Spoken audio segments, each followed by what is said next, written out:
Bien, on va commencer la rencontre. Merci d'être restés aussi nombreux pour cette première nocturne. Je crois qu'on va être pas trop mal au niveau de conditions de fraîcheur.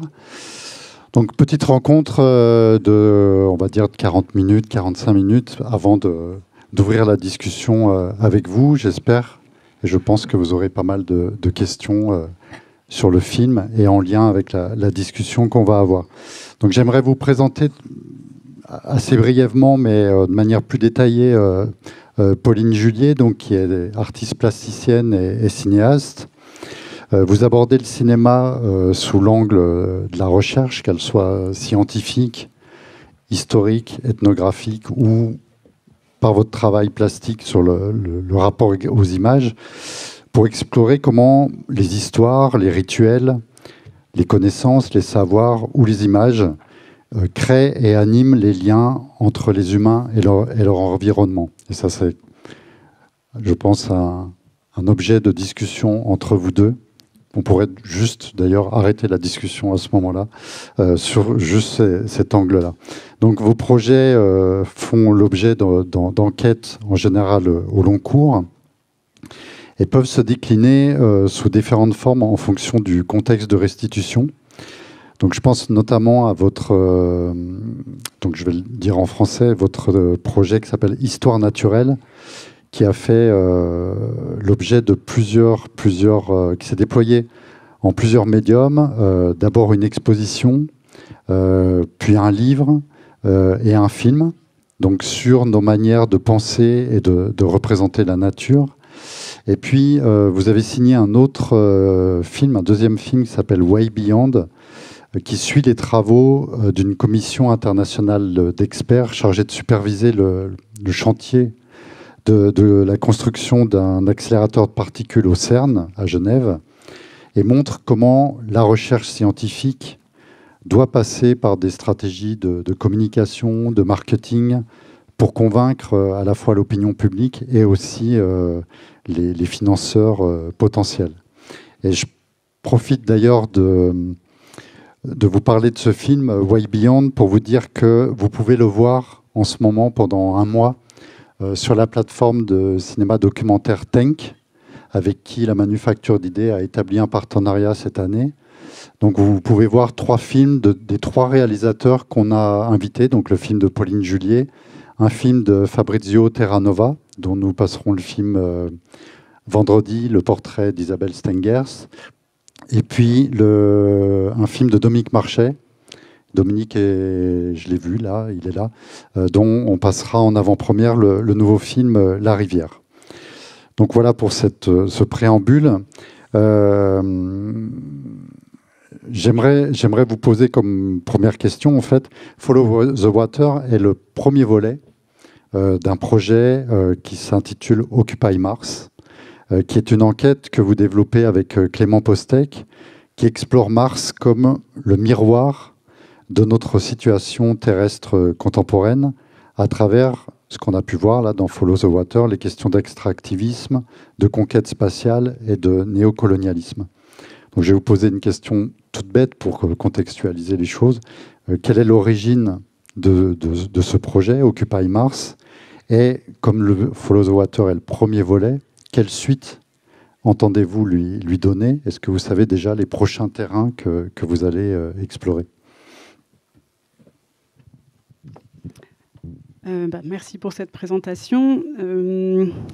Oui, Occupy Mars, donc c'est un peu comme vous l'avez expliqué brièvement, c'était l'idée de se dire comment Mars peut être pris comme un reflet de notre situation terrestre contemporaine, en se disant peut-être que déplacer les enjeux actuels en passant par une autre planète et regarder peut-être la Terre depuis Mars nous permettrait de poser les questions autrement, de comprendre les choses autrement, et en fait comment se rejouent peut-être sur Mars des enjeux que nous vivons actuels autour de l'extraction, autour de la colonisation, de la conquête spatiale. On parle encore de conquête spatiale, de comment les enjeux scientifiques sont développés, comment des choses se rejouent, même si c'est très très loin.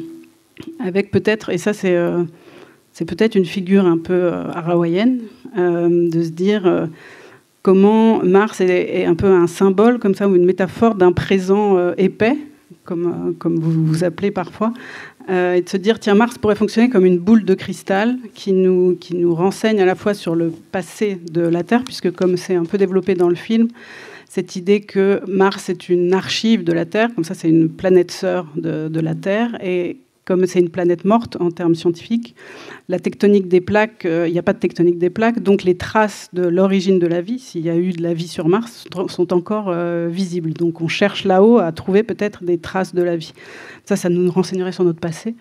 Et puis peut-être ça nous renseigne aussi sur notre futur ou sur les projections vers un futur, en se disant, alors le futur, c'est-à-dire moi quand j'étais petite, on pensait au futur martien, on pensait aux petits bonhommes verts sur Mars. Alors peut-être que les petits bonhommes verts de mon enfance ont été remplacés par des projets, notamment d'Elon Musk, ou les villes futuristes de pas mal en fait d'acteurs actuels sur le spatial. Et en se disant, voilà, peut-être que cette figure, cette métaphore nous permet de penser les choses autrement. Donc Follow the Water est la première étape un peu de ce travail, avec l'idée toute simple que Mars, évidemment, c'est loin. Il n'est pas question d'aller sur Mars pour filmer. Donc on a cherché aussi à trouver un terrain martien. Et le désert d'Atacama est ce qu'on appelle en science un terrain analogue, c'est-à-dire que ce serait l'endroit qui ressemble le plus à Mars sur Terre. Donc ça, c'était le début du projet. Donna, est-ce que vous voulez déjà dire un premier mot de réaction sur le film? Oui, j'ai plusieurs questions. C'est un film magnifique, je l'aime beaucoup. Et j'ai la question sur la structure de cet film, la structure visuelle et la structure narrative. Ce n'est pas la même chose. Et je veux demander si tu peux discuter un peu de décision sur la structure. Yeah, I could. I'm not sure what language. I'm sorry. I lost my train of thought. Si tu peux parler un peu sur la structure narrative et visuelle et les relations entre ces deux types de structures. Par exemple, je suis frappée par le paysage en 3 et le mouvement et les formes et réforment. Les formes qui forment et réforment et ne forment pas bien. Et les ruptures dans ces structures de paysage. Oui. Et pourquoi et comment, je suis curieuse d'écouter un peu tes décisions sur les structures de cette film. La première décision, c'était effectivement de faire un triptyque, donc de faire un film en 3 images, un peu avec cette intuition peut-être au début que comme c'est impossible de faire une synthèse ou une unité, comment travailler plutôt le fragment, enfin en se disant peut-être que, alors au fond 3, ça serait encore une autre discussion, mais en tout cas de se dire il faut plus d'une image et j'avais besoin de plus pour raconter la complexité peut-être de ce terrain-là, avec aussi peut-être cet enjeu de se dire, moi j'aime beaucoup les films qui permettent de mettre en relief le dispositif lui-même d'énonciation et de construction de l'image, et de se dire, au fond, peut-être que la manière dont on s'engage à faire des images sont aussi quelque chose qui doit être engageant pour le spectateur, la spectatrice. Donc de mettre, alors c'est pas mettre au travail parce que ce serait trop laborieux, mais en tout cas de mettre en jeu l'exercice un peu du regard aussi pour celui qui regarde et qui recompose et qui donc du coup est acteur, entre guillemets, acteur-actrice de l'image et de sa construction. Et de mettre ça en relief en se disant, même si peut-être aujourd'hui on pourrait se dire tout le monde sait que les images sont construites, mais au fond accentuer ça et donner peut-être à voir la construction elle-même d'un paysage et au fond plus le triptyque permet vraiment une perspective quasi non humaine, comme ça, cette vision plus panoramique. Donc il y avait cette idée de travailler dans ce sens-là de construction. C'est aussi pourquoi il y a nous, en tant qu'équipe de tournage, on est présent à l'image et au fond aussi ridicule que plein d'autres dans le film, c'est-à-dire nous avec nos perches, nos claps, nos batteries au lithium, on fait aussi partie de cette construction de l'image. Okay, this time in English. Je continue en anglais. That helps. And I'm struck by the vertical and the lateral. Je suis frappée par le côté vertical, latéral et la platitude des formes. Ce sont vraiment les formes qui me marquent dans votre film. Et la façon que vous avez de raconter l'histoire aussi à travers la forme. C'est pas un véritable récit, mais vous avez le côté visuel qui narre une partie du film. Et ce qui m'intéresse, c'est qu'au début, le film fait une déclaration sur la recherche des parents, les origines des parents. Une autre façon de penser à cela, c'est de parler de la recherche des parents proches et des liens. Et on a la question de la femme autochtone qui parle de l'eau, du voyage de l'eau, l'importance des éléments, du rôle joué par les éléments. Et tout ça fait référence aux parents, au travail des parents, le fait que chacun cherche le lien, les origines et les eaux, par exemple, qui n'ont pas été assujetties à certaines formes d'esclavage. Ensuite, il y a les reliefs qui évoluent au fil du temps. Pour moi, il y a tout un ensemble de liens de parenté. Et ainsi, je voudrais vous poser la question, est-ce que vous avez eu l'intention de lister et puis d'énumérer les différents niveaux de parentalité, de liens, où vous avez parlé de Mars, de curiosité, vous avez parlé de la lutte de l'eau dans le haut désert. Vous avez parlé de tout ce monde de la mine de lithium. Et puis les chevaux, cuite du cheval. Quel est le rôle des chevaux dans le film? On voit les chevaux qui galopent et on voit les hommes. J'aimerais savoir qu'est-ce qu'ils font. Si on parle de cette question de lien, de famille, de lien entre les personnes et les choses.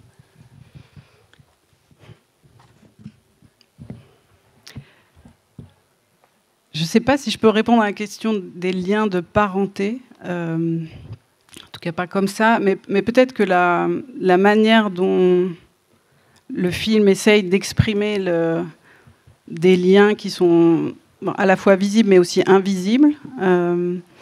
C'est aussi une forme de comment, par exemple, les Atacamenos à cheval avec leur drapeau, etc. Alors c'est une scène poétique qui peut être comprise à plusieurs niveaux.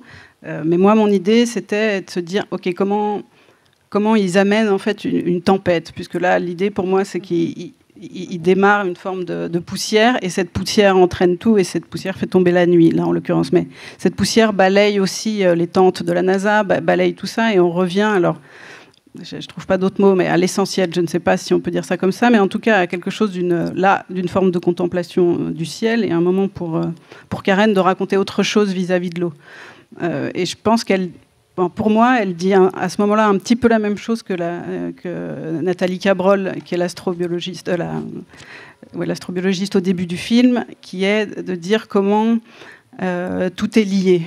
Et c'est-à-dire, alors elle le dit avec des termes scientifiques et Karen Louza le dit avec des termes à elle, mais c'est comment ce qui se passe ici est la même chose que ce qui se passe en haut, et qu'une forme d'interdépendance ou d'écosystème est à l'œuvre dans le cosmos, l'univers qui nous entoure.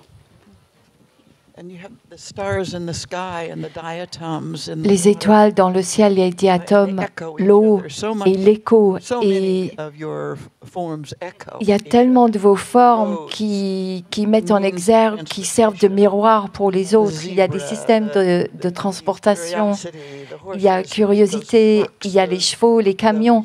Il y a tous ces véhicules, ces moyens de transport, ces camions absolument horribles qui traversent le désert.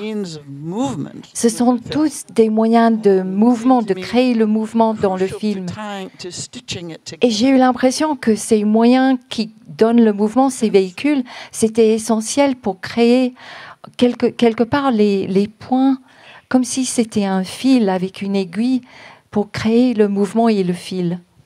Oui, c'est très juste. Je pense qu'il y a des points de liaison. Après, il y a des choses dont je suis consciente et d'autres peut-être moins, notamment sur cette verticalité ou ce dont vous parlez.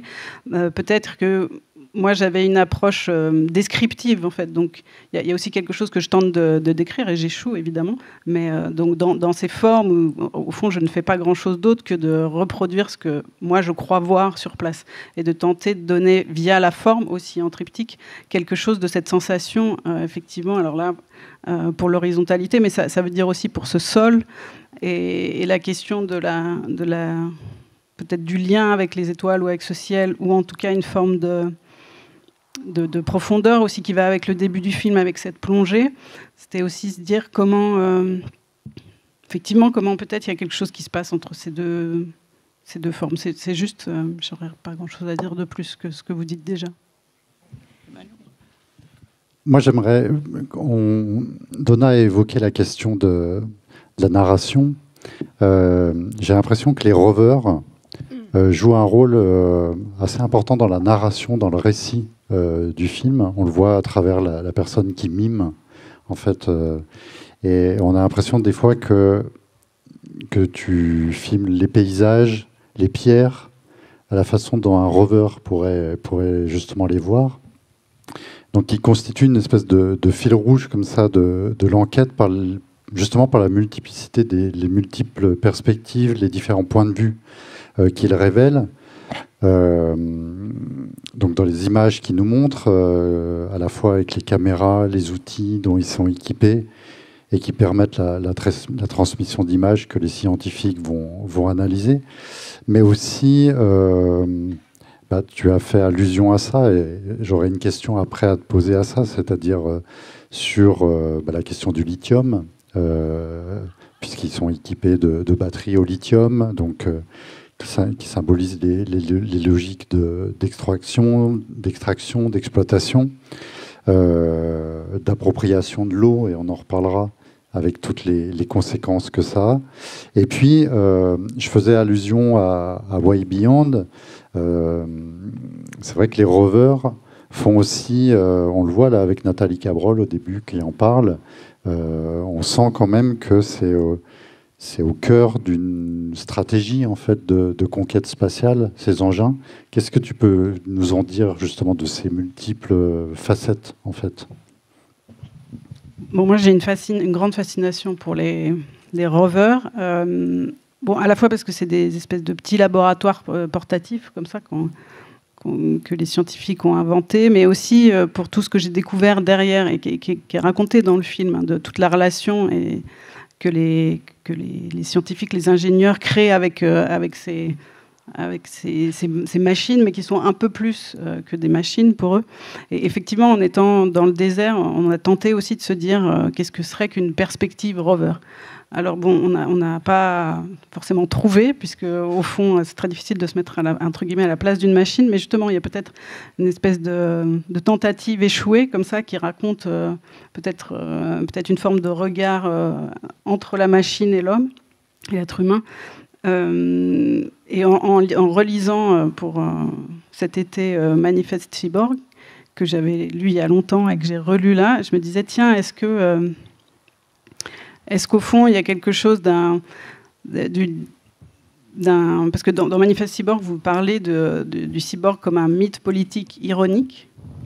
Alors, je ne sais pas si vous seriez encore d'accord de dire ironique aujourd'hui ou si vous auriez changé de mot, mais je me disais, tiens, il y a quelque chose peut-être dans dans le rover qu'on pourrait récupérer comme un mythe spatial ou une nouvelle légende, ou en tout cas quelque chose aussi avec peut-être cette traduction, donc comme c'est narré dans le film, depuis l'algonquin, par exemple, depuis cette langue amérindienne, où au fond, on aurait de la difficulté à dire est-ce que c'est she or he, et est-ce que c'est animé ou pas animé. C'est un peu plus qu'une voiture, mais on ne sait pas bien. Enfin, voilà, cette espèce de trouble comme ça.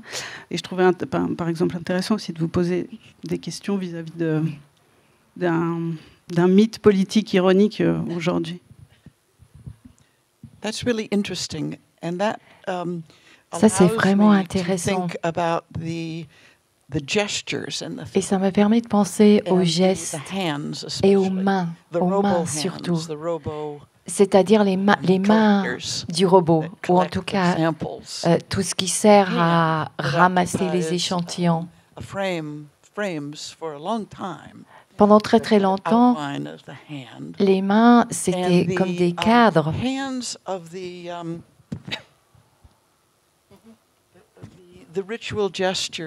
Et aussi les gestes rituels des hommes, des autochtones. Les mains sont très, très importantes, toute la gestuelle.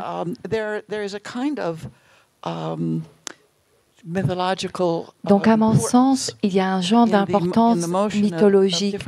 Si on tient compte de la motion des mains, toutes les mains que l'on voit dans le film. Je ne sais pas comment en faire une question, parce que c'est plus une observation sur ma perception de ta façon d'utiliser les formes. C'est-à-dire les mains du chauffeur de camion, de l'utilisateur, l'opérateur de la radio, les mains du robot, entre guillemets, et surtout, vu qu'on est en train de tournoyer autour de la question de l'extraction du lithium, cette main que nous voyons dans l'eau en train de manipuler le produit et en train de parler du fait qu'il ne fallait pas permettre à l'eau d'arriver à un niveau trop bas, mais c'est surtout la main que l'on voit, cette main qui bouge, qui tripote la matière, le lithium qui est dans l'eau saline. Et on a l'impression que la matière prend vie. Parce que le lithium est le produit, on va dire, central, le produit vital, entre guillemets, du film. Comment est-ce que je peux en faire une question? Est-ce que c'est une interprétation que vous auriez envie de contrer, ou est-ce que ça vous paraît jouable? À propos du lithium ou des gestes? L'importance des mains.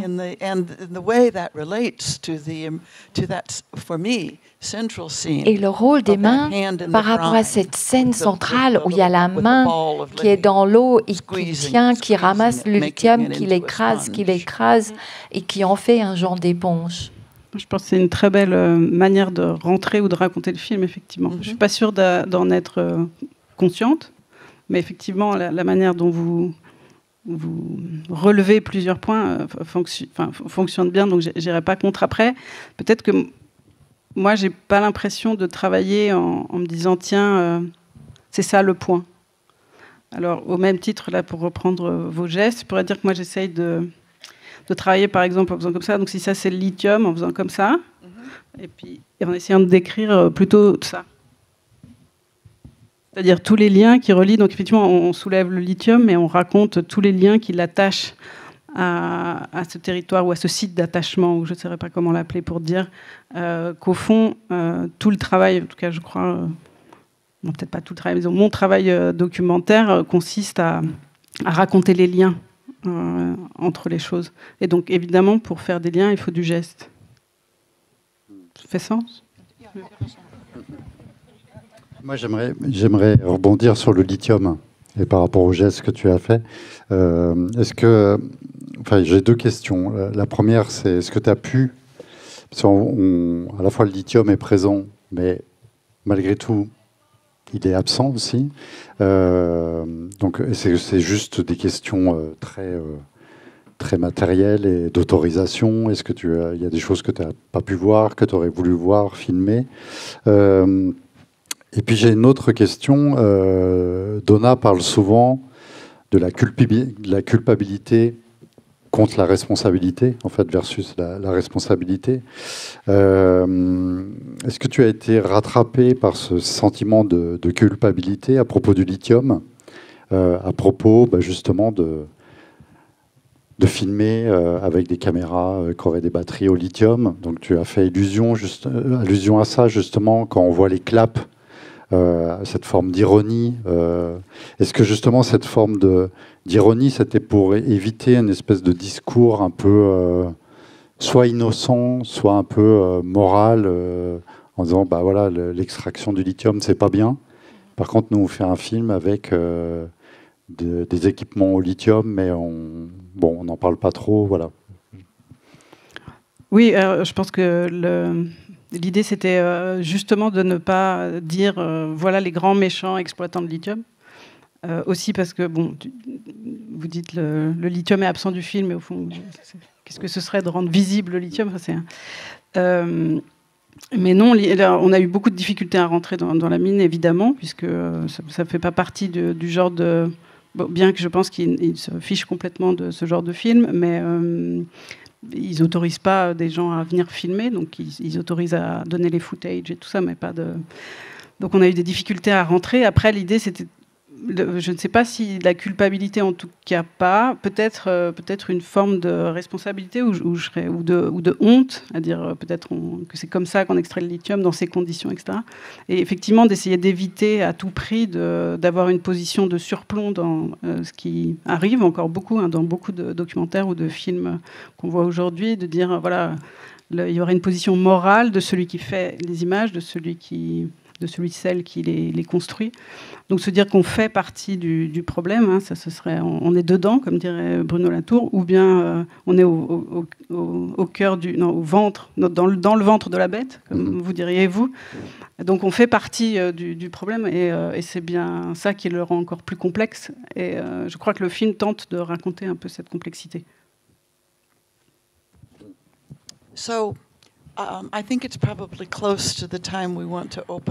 Alors, je pense qu'on arrive à peu près au moment où on voudrait ouvrir à la salle, mais je voudrais vous demander, lorsqu'on n'arrive pas à voir et poser les bonnes questions par rapport au film, est-ce qu'il y a des choses que vous vouliez absolument que l'on voit pour qu'on interprète bien le film de votre point de vue? Parce que jusqu'à maintenant, nos questions ont été des questions sur comment interpréter le film de notre point de vue, mais vous avez peut-être envie de dire des choses que nous avons ratées.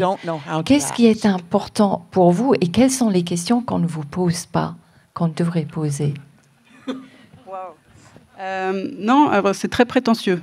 Attention. Moi, j'ai l'impression qu'aujourd'hui, la question qu'on ne pose pas, parce que je ne la pose pas non plus, je sais pas, comment je vais mettre ça. Moi, j'ai l'impression qu'aujourd'hui, il n'y a pas de réponse de cinéma à hauteur des enjeux actuels climatiques qu'on vit, et que je ne dis pas que le film y arrive, mais j'ai l'impression qu'on doit travailler des formes de narration, si ce n'est nouvelles, en tout cas tenter qu'elles soient autrement, et qu'on me pose rarement la question de comment ça travaille ça, un point de vue différent vis-à-vis peut-être d'une forme d'écologie du récit qui serait différente. Et comment ce travail de vision ou d'observation, par la forme même, pas seulement le sujet, mais par la forme même, travaille quelque chose d'une écologie du récit ou des imaginaires que je trouve importante. Sur l'écologie moi, ça m'intéresse beaucoup, l'écologie des récits, parce que je ne sais pas ce que tu veux, mais je ne suis pas sûr au tutoiement, mais on ne va pas faire semblant peut-être. Oui, je ne sais pas ce qu'il y a derrière une écologie des récits. Enfin, est-ce qu'on doit comprendre que c'est à la fois justement filmer l'énoncé des paysages, justement les pierres, le sol, mais aussi quelque chose qui m'intéresse, et on revient à la question de la responsabilité, de la honte, mais aussi les voix oubliées, en fait, invisibilisées. Là, j'aimerais qu'on parle de Karen Louza, 2 secondes. tu parles du cinéma documentaire. Le cinéma documentaire a quand même un stigmate. Je dis pas tout le cinéma documentaire, bien entendu, mais un certain cinéma peut engendrer, produire un rapport de domination, en fait. Comment, donc question très simple, en fait, comment ça s'est passé avec Karen Louza? J'imagine que par rapport à son parcours, que par rapport sûrement aux menaces qui pèsent pour elle, je pense pas que vous êtes arrivé avec une caméra en lui disant on fait un entretien et ça se passe comme ça. Comment la relation s'est tissée justement avec elle? Bon, Karen Louza, donc, qui est l'indigène qui parle dans le film, qui défend les droits de l'eau. On est allé 2 fois la voir. Une première fois, elle voulait pas être filmée. Donc on a fait un entretien audio comme ça. Et puis je sais pas, après c'est des choses de terrain, je sais pas trop, mais en fait c'est comment montrer aussi patte blanche entre guillemets, c'est-à-dire comment une relation commence et puis on montre qu'on est là pas seulement pour faire ça, qu'on n'est justement pas une télé qui vient faire un sujet, mais qu'on va revenir, que ce qui nous intéresse c'est ça. Et en fait elle comprend en 10 minutes ce qu'on est venu chercher. Donc c'est aussi elle qui est le guide sur le terrain. Donc qui nous guide à plein d'endroits différents. Et puis elle ne voulait pas être filmée parce que ça ne l'intéressait pas vraiment et elle ne voyait pas l'intérêt. Et puis entre-temps, il y a eu 1 an et demi avant qu'on y retourne pour tourner vraiment. Et quand on est revenu sur le terrain, elle nous a tout de suite demandé de la filmer cette fois-ci, puisqu'elle venait de recevoir des menaces de mort, et qu'il y avait l'idée que peut-être plus elle était visible, plus c'était bien pour elle et pour sa cause.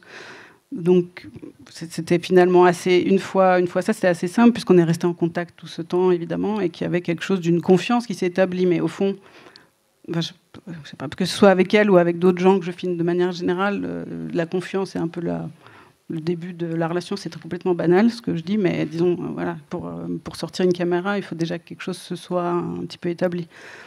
Après, moi, j'ai eu des difficultés parce que je ne devrais pas le dire. Peut-être. Mais c'est difficile en tant que quand on pose des questions, parce qu'il faut trouver évidemment les bonnes questions, ça, c'est une chose, c'est mon job, mais de sortir de la position justement elle de la militante qui va répondre son discours qui est aussi rodé vis-à-vis de sa cause, et moi de sortir de mes questions quand même de blanche occidentale qui vient d'un autre pays, qui parle espagnol, mais somme toute pas aussi bien que ce que j'aimerais, et donc d'arriver à obtenir quelque chose d'autre. Et donc, pendant l'entretien, moi, j'étais très fâchée contre moi-même, d'essayer de travailler à une forme et de ne pas être sûre que ça passe.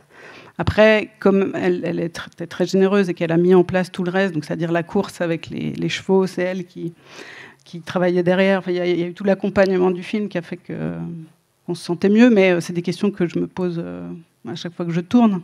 Et je pense que, moi, il y a une phrase que vous avez écrite dans Les Savoirs situés, qui dit avec le sang de qui mes yeux ont-ils été façonnés. Et c'est une phrase qui m'avait à l'époque beaucoup saisie, et je pense qu'elle est actuelle et réactualisable aujourd'hui, c'est-à-dire que nos dispositifs de vision sont des dispositifs de pouvoir à un certain endroit, et qu'on doit être, j'ai envie de dire careful, mais enfin qu'on doit être précautionneux avec ça. Et ça pourrait être une question que je vous adresse aujourd'hui, aussi de dire comment entre le moment où vous avez écrit cette phrase dans les années 80 et maintenant, le rapport à l'image et les dispositifs de prise d'image ont bien évolué. Et est-ce que vous reposeriez cette question comme ça, ou est-ce que vous changeriez quelque chose? I think this is the last thing I want to ask, but je pense que c'est la toute dernière chose que je veux demander. Le lithium est lié aux technologies de communication. Et mon affect, ou ce que je ressens dans ce film, c'est que je me sens vraiment seule. Je vois les scientifiques, à chaque fois, ils sont seuls, ils sont debout, ils sont dans le vent. Le chauffeur de camion, il est seul. Les personnes qui travaillent, ils dérangent le cycle naturel de l'eau des peuples autochtones. Il y a vraiment ces destructions multiples que l'on voit. peut-être que les équipes entre elles ne ressentent pas cette solitude, mais moi, ce que j'ai ressenti, c'est énormément de solitude, même Curiosity, le rover, qui contient tant de technologies, le lithium. À chaque fois, il s'agit de communication, et pourtant, tout ça se passe dans un film qui cherche vraiment à mettre en exergue le sentiment de solitude. Moi, en tant que personne qui regardait ce film, j'étais envahie par la solitude. Ce film a produit et provoqué une déconnexion. Dans ma tête, je voyais l'extraction en continu du lithium, le sol qui était abîmé, et en fin de compte, la communication qui se cassait.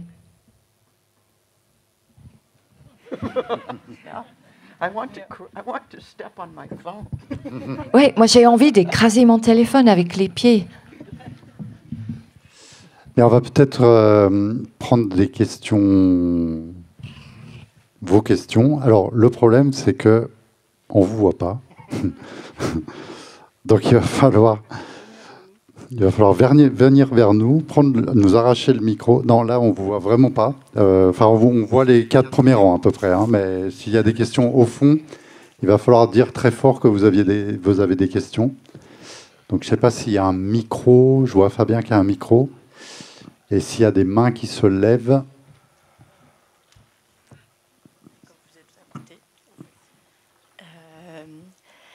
Merci pour ce superbe film, cet échange.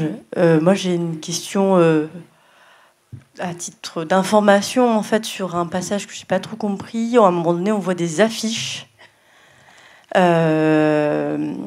notamment une avec des dessins habités, occupés, extraire. Alors moi, je parle vraiment pas espagnol. Et il y a d'autres affiches aussi à côté. Donc, si vous pouviez un tout petit peu nous expliquer de quoi il s'agit. Merci. Oui, c'est les affiches qu'il y a à San Pedro, donc dans le village, qui sont les affiches des mouvements anti-lithium, donc des Atacamenos, qui se battent contre l'occupation, l'extraction. Et donc c'est un peu c'est une manière de montrer que là... par l'affichage, par plein de dessins, plein de choses comme ça. Il y a le mouvement lui-même de contestation vient des Atacamenos eux-mêmes. Mais bon, vous ne parlez pas espagnol, mais vous avez bien compris. C'était ça, c'est habiter, occuper, extraire. Sinon, il y a aussi des dessins sur le lithium et la manière dont... Il y a un dessin du salar. Puis voilà, c'est affiché dans le village. Et puis, formellement, c'est un passage que moi j'aime bien, parce que comme il y a les 3 écrans, il y a le cycliste qui passe derrière, ce qui est évidemment reconstruit. Bon, bref. Mais voilà, c'est aussi pour ça que c'est si long dans le film.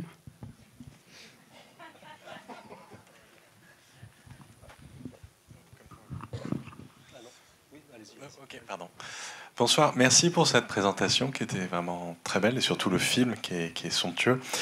Moi, j'avais une question par rapport à la position, justement, d'éviter le surplomb. Et est-ce que, parfois, Pauline, tu n'as pas peur d'avoir le sujet qui presque te filerait entre les doigts, à force de vouloir éviter ce surplomb, que le propos piquant, controversé, finalement se dilapide dans tous ces autres liens magnifiques, extraordinaires, qui ouvrent des grandes voies, mais du coup qu'on pourrait presque perdre. Alors non. Non, parce que je crois que je ne sais pas faire autrement, honnêtement, que faire des liens et partir là et là et là. D'autant que je crois que sur le... C'est marrant parce que des fois on dit la question du lithium. En fait, il n'y a pas de question, le lithium. Alors quoi, c'est quoi la question? Enfin, c'est très difficile d'arriver à synthétiser ou de se dire, ok, quel serait un film qui serait straight to the point sur la question et qui aborderait quelque chose, que ça donnerait aussi l'illusion qu'il y a une synthèse possible. Et en fait, je ne sais pas comment vous vivez au quotidien, mais moi, je n'ai pas l'impression qu'on peut faire une synthèse d'un problème ou d'une controverse actuellement. Enfin, donc, il y a un éclatement comme ça. Et que j'assume ou je revendique, et après je vais faire un petit... Mais en fait, il faut voir tous mes films. Et donc dans la succession, quelque chose va au cœur.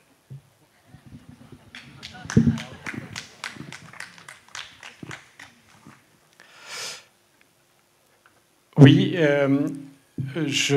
Pauline, je suis très intrigué parce qu'il y a une distribution de la parole qui est très tranchée. Il y a les femmes qui apportent une parole avec une vision justement peut-être qui a à voir avec l'holistique et une vision de surplomb, et puis les hommes qui sont dans l'extraction, avec la terre, avec toutes les controverses. Et je voulais savoir si tu avais diffusé le film auprès de ces différents publics, avec leurs divergences, si cette diffusion s'est faite ensemble, et si ce public qui a été mobilisé par ce film a fait évoluer ces représentations par rapport à leurs actions. Alors, il y a plusieurs choses dans ta question. Moi, je ne suis pas sûre qu'il y a un sous-entendu qui serait qu'on peut évoluer dans nos représentations grâce à un film. C'est peut-être un long sujet. Mais donc, non, ils n'ont pas tous vu le film. Bon, pour plein de raisons, parce que aussi c'est un film compliqué à montrer, vous l'avez vu, donc j'attends de le montrer dans des bonnes conditions à Santiago, et surtout à Karen Louza, en réalité. Je ne suis pas d'accord, en fait, que les hommes sont que les extractivistes, parce que le danseur de Rover, lui, il ne fait pas d'extraction, et en plus, il a une relation, il a le moment chorégraphique. Donc l'analyse de dire les femmes sont dans l'holistique, je ne sais pas. Peut-être c'est sûr qu'il y a une parole, une place faite à Karen Louza qui est plus grande que les autres, parce que l'entretien est plus long. C'est la seule qui se présente, donc qui dit son nom, son prénom. Donc ça, évidemment, j'en suis consciente, c'est un parti pris de base. Mais effectivement, c'est le directeur financier, celui qui représente la mine, là, qui lui a un discours qui d'ailleurs lui-même est construit, puisqu'on le voit retirer son oreillette, etc. Et on le voit délirer comme ça. Donc peut-être c'est complètement inconscient de mettre les hommes dans cette situation, mais je ne crois pas que le film fait ça exactement.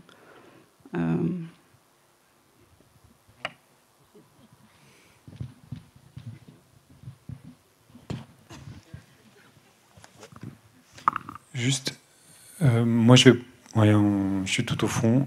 Je vais prolonger en fait la question à laquelle tu as répondu non, sur le fait qu'on perdait peut-être un peu j'aurais dit la conflictualité du sujet quand même, parce qu'on est quand même sur une question, la question du lithium, que tu décris comme très complexe.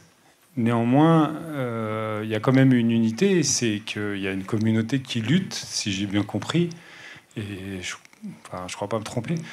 Et cette lutte était effectivement à sa place avec l'interview, mais est-ce que c'est pas cette lutte-là qui fait l'unité et qui nous permettrait de sortir d'une culpabilité sur le lithium qui est dans nos téléphones, en fait? Et du coup, il y a un choix de faire allusion à cette lutte, mais pas forcément d'en raconter les ressorts et les liens, parce que je crois qu'il y a des liens que cette lutte, que les gens qui luttent pour l'eau là-bas entretiennent aussi avec d'autres scientifiques, avec d'autres connexions, en fait. Et ça, on ne le voit pas du tout. C'est-à-dire que la description du problème devient une opposition entre des points de vue. Alors on comprend quand même que tu as une sensibilité qui va vers quelque part, mais on reste voilà. Alors c'est un choix, j'imagine. On reste face à ouais. Je comprends la question de la culpabilité, mais moi elle me gêne parce qu'en fait, est-ce que la vraie issue, c'est pas la lutte que mène cette communauté? Alors, moi, j'ai pas de réponse sur quelle est la solution. Mais faire un film sur leur lutte serait une très très belle idée, mais c'est pas l'idée du film. Donc c'est toujours difficile de répondre à des questions qui comment dire, qui adressent presque des questions qui seraient à un autre film, parce que, disons, là, on parle par exemple de la lutte et du lithium, mais le film ne raconte pas que ça. Et moi, mon désir, c'était pas de faire un film sur cette lutte, parce que sinon, j'aurais fait ça. Et je l'aurais fait autrement, et avec tous les liens que vous décrivez très justement. Donc, je pense que peut-être d'autres gens feront un superbe film sur les liens, mais je crois vraiment que mon travail se situe pas dans l'engagement sur un sujet et plutôt sur la... Quand je dis la complexité, c'est pas forcément qu'il faut donner tous les éléments d'une forme de complexité ou de travailler un listing de tout ça ou de faire... Enfin, voilà, moi, ce que j'essaye de travailler, c'est de porter dans une dimension là d'un terrain de controverse et surtout pas d'apporter de solution parce que vis-à-vis du lithium, enfin, on ne pourrait pas se parler là s'il n'y avait pas de lithium. Je ne sais pas si vous avez une solution sur qu'est-ce qu'on pourrait faire, mais en tout cas, ce qui se passe là-bas est directement lié à nous, en fait, à ce qu'on fait nous avec les écrans là. Donc, je ne sais pas qui a une solution, mais alors, vraiment, je suis toute ouverte à prendre des notes. Bonsoir. Merci beaucoup. J'ai trouvé ça très très beau. Juste une toute petite question, Pauline. Est-ce que tu pourrais reposer la question que tu posais, parce que ça a teasé ma curiosité, par rapport à Donna Haraway sur le regard et le sang à laquelle... voilà. Ça. Merci. Alors j'ai même la citation, si vous voulez. Ouais, je la veux bien. Ouais. Alors, je vous cite. « La vision est toujours une question du pouvoir de voir, violence implicite de nos pratiques de visualisation. Avec le sang de qui mes yeux ont-ils été façonnés ?»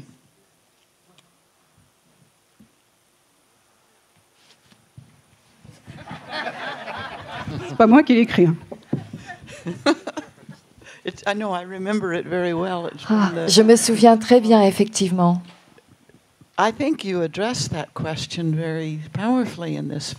Je pense que vous avez répondu de façon très puissante à cette question dans le film. Vous avez montré le sang du désert, le sang de l'eau, le sang des personnes. Vous avez bien montré avec quel sang ces yeux ont été fabriqués. Et cette question de l'appareil, à savoir qui est à l'origine de cette vision et comment, vous l'avez montré très clairement. Donc, à mon sens, oui, vous répondez très clairement à la question avec quels yeux ou grâce à quels yeux est-ce que ce regard, ces yeux ont été, grâce à quel son est-ce que ces yeux ont été façonnés. Et on apprend à travers tout votre film comment est-ce que ces yeux ont été fabriqués.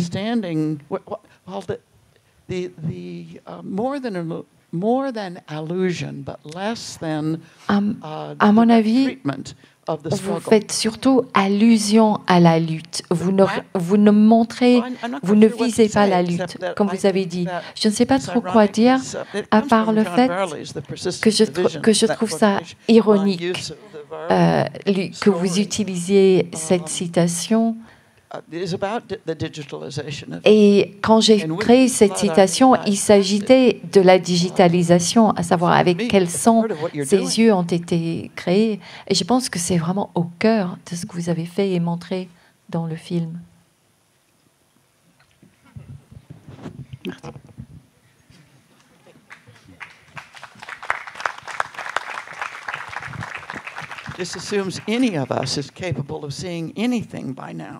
Et à l'heure qu'il est, je me demande si un de nous est bien capable de voir et de comprendre quelque chose. Est-ce qu'on a encore une dernière question? Oui. Juste là.